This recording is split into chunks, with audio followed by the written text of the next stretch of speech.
Dark Side of the Rainbow, Chapter 6. Polly landed just inside the walls of the Emerald City. The carpet rolled itself up neatly and tucked itself away in an inconspicuous corner. "No running off," Polly told it sternly. "I need to get back, too." The carpet looked sheepish. It had a bad habit of going on solo adventures just when Polly needed it. Ironic, if you thought about it, but of course she didn't. Nothing seemed out of place in the Emerald City. Not at first, anyway. The streets were just as neat and tidy as ever. The houses lay in orderly rows, their gardens well tended. Beyond a central square, the road of yellow brick gleamed with the lustrous aura, just as if it had always done. Throngs of munchkins bustled about their business, shopping and working and sweeping and cooking and doing all the mundane, tiresome sorts of things ordinary people did.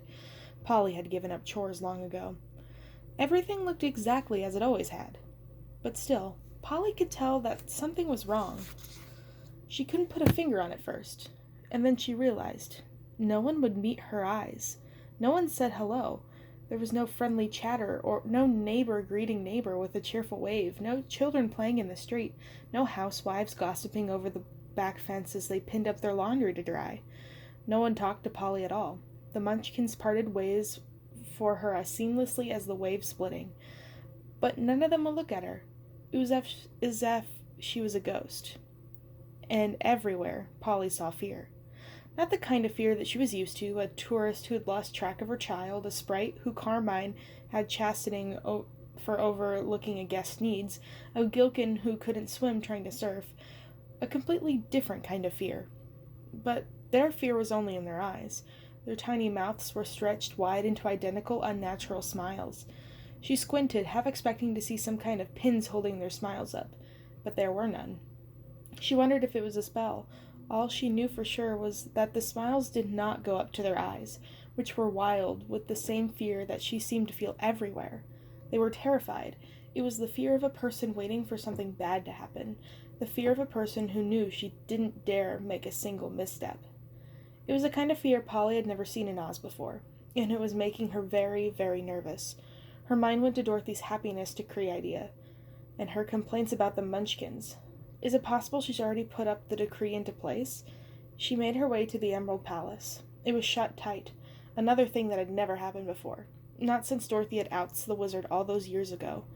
In Ozma's time, the drawbridge to the palace was always down, its gates wide open, but now it looked like a fortress. Polly whispered a command and floated over the moat up and over the castle walls, which, she saw, were guarded. Another first.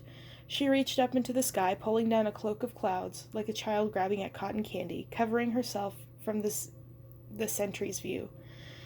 They were creatures she'd never seen before. They looked more like machines than people. She blinked, looking more closely.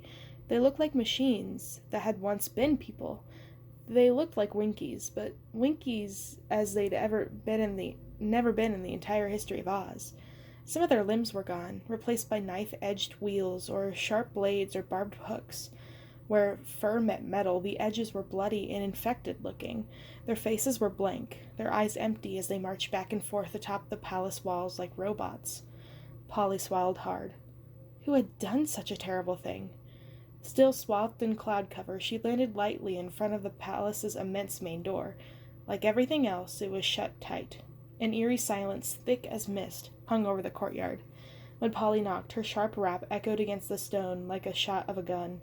She waited for a long time and then knocked again, and again. Finally, a small hatch at head height swung open, and a blonde girl peered out. She was about Dorothy's age, and her face was fixed on a horrible rid-kiss of a smile. "Good afternoon," she called out in a sing-songy voice. "By decree of the Honorable General, His Eminence the Woodman, the palace is closed to visitors today and every other day. The tourist may apply for a visa at Permit Office G." She broke off and looked at the hatch, puzzled, as Polly stepped out of the shadow. The girl jumped about a mile. "Your Royal Highness," she whispered, her eyes huge with shock. "I'm so sorry. I didn't recognize you. Please don't be upset with me." "There's no reason you should. I was hiding," Polly said smoothly. "Of course I'm not upset with you. Who are you? Why is the palace closed?" The girl looked around wildly, licking her lips with nervousness. "Jellia Jam, your Highness's personal handmaid." "You're Ozma's maid?" Polly looked in surprise. Ozma had never had a personal maid before. Jilia's eyes widened even farther. Ozma! Her voice dropped to a shaky whisper. There was no doubt about it. The girl was absolutely terrified. Ozma is away, miss. I'm Dorothy's maid, specially chosen. She drew herself up, some authority returning, and her voice got firmer. I'm going to have to ask you to leave, Your Highness Polychrome. The palace is closed today. But I'm Ozma's cousin, Polly said, bewildered. The palace has never been— Ozma isn't here, miss, Jilia said loudly in her initial sing-song voice. You may apply for a visitor's visa at Permit Office G. She began to shut the hatch, but Polly held up a hand, sending out a piff of air that slammed it back open. What is going on here? She asked. Miss, Your Rainbow Highness, Jilia began, but behind her someone spoke and she froze in fear. Is there a problem at the gate, Jilia? The voice was oily and sinister. A trickle of dread crept down Polly's spine. Whoever it was, there was no mistaking it. He was evil. The door swung open with a groan, and Polly had to jump aside to avoid being knocked over. Jilia tumbled in front of her, shaking with fear, and behind her stood— The Scarecrow? Polly asked in relief. It's good to see you, sir. Can you tell me what's going on? The Scarecrow looked at her with beady little button eyes. There was something off about him, Polly realized. Something almost— Whatever do you mean, Daughter of the Rainbow? He said, and she almost jumped. The oily, terrifying voice had been his. Bright's rumors were true. Something was seriously wrong in the Emerald Palace. The palace is closed today, Your Rainbow Highness, the Scarecrow said in the same nasty, oily voice. If you'd like to visit, I'm afraid you'll have to apply for a permit, just like anyone else. Oz is a democracy now. He said the word democracy with relish. Polly drew herself regally. I wish to see my cousin, she said coldly. I'm afraid that won't be possible, the Scarecrow said. And now, my dear, you simply must leave. He held up a hand, and the door began to swing closed again. Polly tried to fight it, but his magic was uncannily strong, and she didn't want to commit what might be considered an act of war on the threshold of the Emerald Palace. Thank you for visiting us, and goodbye, the Scarecrow said smoothly. He was already turning away. Wait, Polly said desperately, but he had vanished down the hall. Jilia looked behind her wildly to make sure he was out of earshot, and then turned back to Polly. Find Mombi, she hissed, just before the door closed. Find the order. The order? Polly asked, but the door had slammed shut in her face, and this time, no matter how hard she pounded on it, it did not open again. Polly stared at the palace, pondering her options. She had no idea where the order was, or what that old witch Mombi had to do with it. She didn't even know where Mombi was. She hasn't heard word of her in years. There was more information inside the Emerald Palace, she was certain of it. She could break in, of course. The Scarecrow's magic might be strong, but it was nothing compared to hers.